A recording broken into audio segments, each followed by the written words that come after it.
welcome to the new series that we're doing. It's called T.Built, where I'm gonna meet with creatives such as Cal over here, who you may have seen multiple times on my YouTube channel, and just gonna pick their brain about what's up, why are they doing it, and why kind of like Toronto influences and part of that. So let's start with Cal. Cal, also known as Steppin Stone. If you don't have the EP, there's all the links in the bottom. Spotify's, iTunes, whatever. Not direct download because that's piracy. We're not gonna do that. We're gonna download and watch out for t-shirts. But when did you first know you're gonna record an EP, man? Like, when did the idea come about? I didn't. Good answer. I didn't. I don't know. I've always just done music, and it was one of those things where people asked me what I did. I said I created music, but I really had nothing to show for it. So I was like, I think now is the time that I have something to show for it, forever going through life being like, yeah, I make music and not do anything.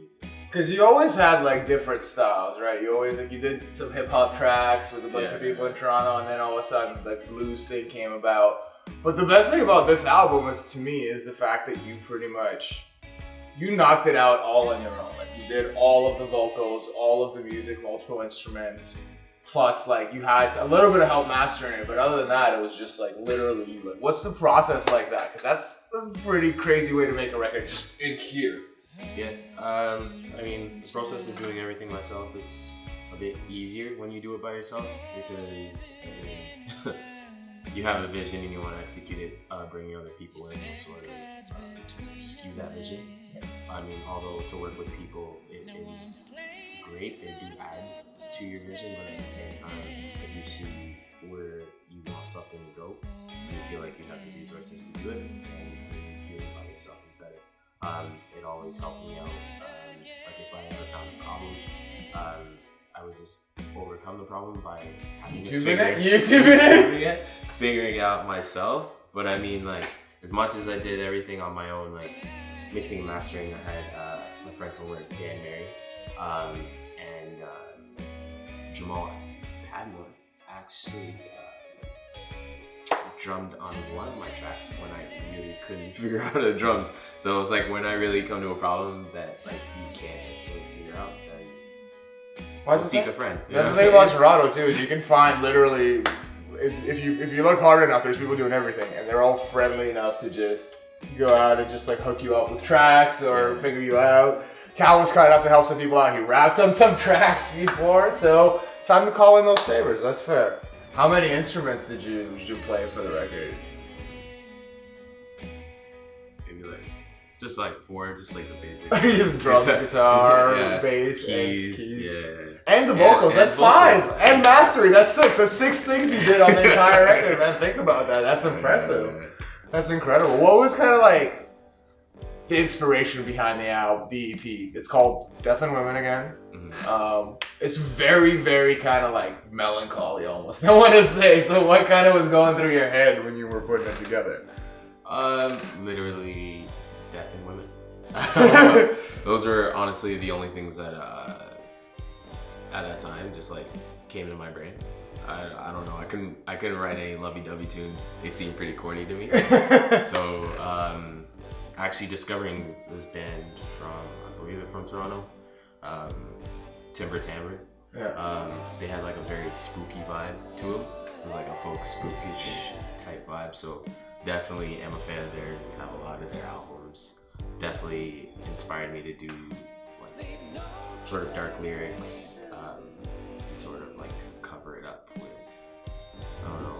At that time, it was like pretty guitar playing until I like started playing the electric guitar, and then I was like, you know what? I love the black keys and the white stripes, Jack White. So I mean, I can definitely mix it with the blues or heavy blues rock, and sort of, you know, turn into this sound that I have now, which is still not anything pinpoint or focused. It's just like, I just like to emulate a lot of bands. Like, I hear a tune and I'm like, that's a great tune. Like, I definitely emulated Alabama Shakes. There's another band from Toronto called Bahamas, which is where me trying to emulate the harmonies come from. Definitely, I watch a lot of their like live shows on YouTube. Still haven't gotten to see them live, but you can pretty much like pick and choose bands from Toronto. Exactly. Like it's like this city is so huge in terms of musical influences. Yeah, for sure. That's fair, man. But you also like, you don't just do music. You also do photography. You did some design. You're trying to do some UX design and stuff like that. Yeah. Why? Like, how do you balance all that, and why do you just keep putting that shit on yourself? Curiosity, man, and I can't keep still. Idle hands don't work, you know. I think that's the right saying. Anyways, whatever. I honestly can't keep still if I feel like I'm not doing anything creative. Then I feel like I'm a waste of space.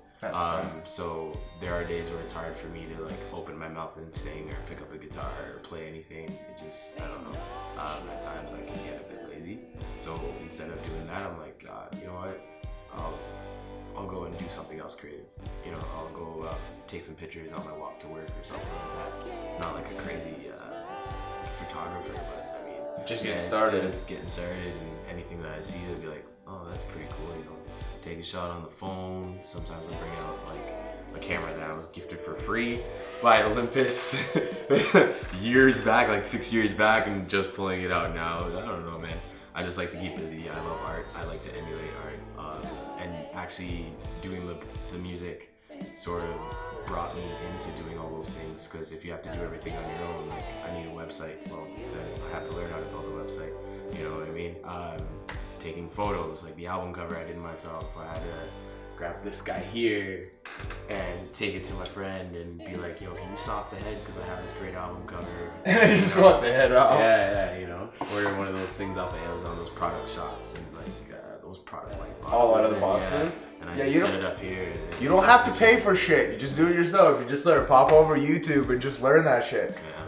What's next? What are you gonna go with? You got an EP out. It sounds really good. You got a music video out. Yes, it's very well shot. Not too, well done. You got the photography. You got a new Instagram account with Blurred Visions at YYZ. Yeah. We'll put the whole thing information at the bottom. But what's next? Where are you going next with this? Are you gonna do some live shows? Are you gonna? Who knows where Steppin Stone will go? Yeah, definitely. The only next logical step is doing some shows. Just gotta gather some people. I definitely have a lot of creative friends, as you will see in the next several other videos that sort of putting out. But yeah, I mean, shows is the only next logical step, because you can't necessarily make music and not play it, right? But I mean, with me, I heard that's where the money's at, unless you're satisfied with 20 cents from Spotify a month. All right, Cal, man. Well, thanks a lot, guys. Check Cal out. I'm gonna put all of the links below, from photography to obviously the EP, which you guys should absolutely go listen to because it sounds beautiful. And see you guys next time. Don't put me on display, baby. Just another trophy, all up on yourself.